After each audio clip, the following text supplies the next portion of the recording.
This is Optimal Living Daily, episode 1357, 7 Things That Shouldn't Impress Us Anymore, by Joshua Becker of BecomingMinimalist.com. And I'm Justin Malik, the guy who's been reading articles, book excerpts, essays, sometimes stories, every day, including holidays, for over 3 years. If you find value in it, I'd greatly appreciate it if you can share it with friends or family, coworkers, strangers, anyone really. And I'll keep this intro nice and short, so let's get right to it and start optimizing your life. 7 Things That Shouldn't Impress Us Anymore, by Joshua Becker of BecomingMinimalist.com.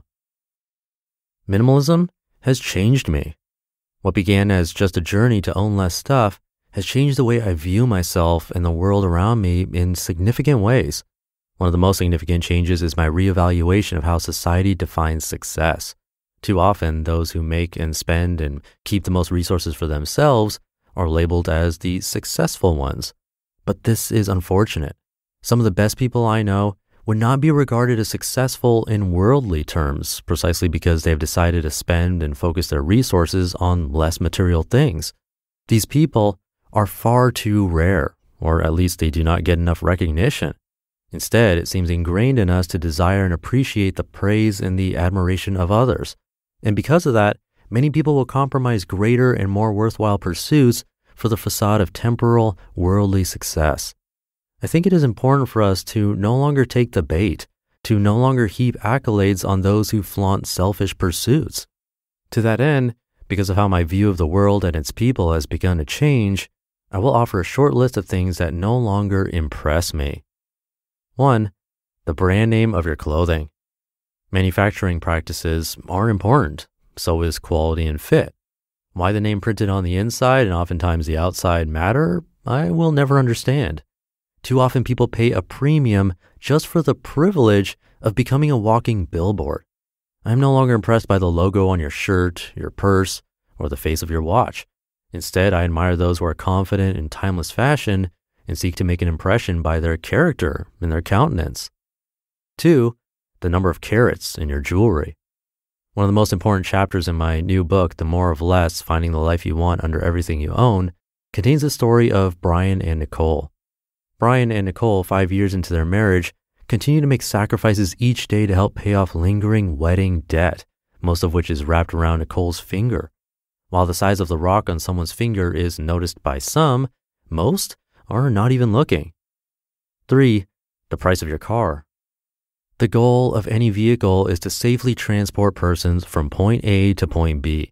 Reliability is important, so is comfort, especially if you spend lots of time in it. But most luxury and sport cars appeal to a different motivation. They're no longer just about transportation. They often appeal to our need to broadcast success and get noticed, even if that means impressing strangers for 60 seconds at a red light. 4. The square footage of your house. Houses provide shelter and opportunity for stability. They represent investment in both our finances and our neighborhood. Over the course of my life, I've owned several homes, just one at a time, and I've experienced the pride that comes from providing and creating a home for my family. But years ago, we intentionally chose to downsize and buy a smaller one. It is a decision I've never regretted. And to this day, when I drive past a large house, the only thing I can think of is how much happier we are in a small one. 5. The dollars in your bank account. The ultimate measure of success in our world today is personal wealth. Incidentally, we are not the first. This standard holds true across almost every society from the beginning of time. But I'm starting to wonder if we have been using the wrong measure. Maybe the number of dollars in a bank account is not the greatest measure of success. Maybe instead, the amount of good we are able to accomplish with our lives is a truer measure of success. 6. The model of your cell phone. Just the other day, I was spending time at a local park with my kids and a group of their friends. One of the most repeated conversations I overheard was their constant comparison of technology. Which iPhone do you have? What number iPod is that? And guess who just got a new iPad for her birthday? It was alarming to hear kids under the age of 10 spend so much energy comparing models of battery-powered electronics. As much as I wanted to blame them and correct them, I was reminded that we adults are not that different. If we are not comparing cell phones, we are often lusting after faster computers and bigger television screens. 7. The age of your retirement. Retirement is the ultimate goal for most people. Unfortunately, this creates an attitude that sees the greatest goal of work is to remove ourselves from it. I think that approach is short-sighted and fails to recognize the fulfillment we find in it. But more than that, the age of someone's retirement is based on countless factors, many of which are outside of anyone's control. One man may strike it rich by simply being in the right place at the right time, while another may have experienced the exact opposite circumstance, just ask any number of 65-year-old baby boomers. And this doesn't even begin to count those who will continue working late in life because they have graciously used their financial resources to bless others.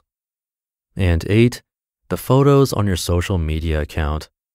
Almost everyone posts flattering images and experiences of themselves online, from new clothes and restaurant food to local concerts and airplane wings. These images are closely guarded and selected, routinely portraying only the most exciting parts of our lives. With foolish abandon, we blame Photoshop for perpetuating unattainable images of perfection, while simultaneously editing and photoshopping our own lives for social media. Let's stop trying to impress others with the things that we own and start trying to inspire them by the lives that we live. You just listened to the post titled 7 Things That Shouldn't Impress Us Anymore by Joshua Becker of BecomingMinimalist.com. And thank you to Joshua. I think I counted 8 things that shouldn't impress us anymore, not 7 like the title, but maybe I just got my count wrong. I don't know if I messed that up. But anyway, Joshua has been an author I've narrated from almost the beginning of this podcast nearly 4 years ago, and he's a super nice guy. I've met him in person, also chatted on the phone. And every time I'm reminded how gracious he is with his time and attention. He asks great questions.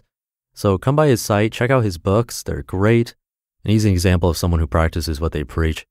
All of his stuff and more articles, everything can be found at BecomingMinimalist.com. Please visit that. But I'll leave it there for today. I'll see you tomorrow for the Friday show, where your optimal life awaits.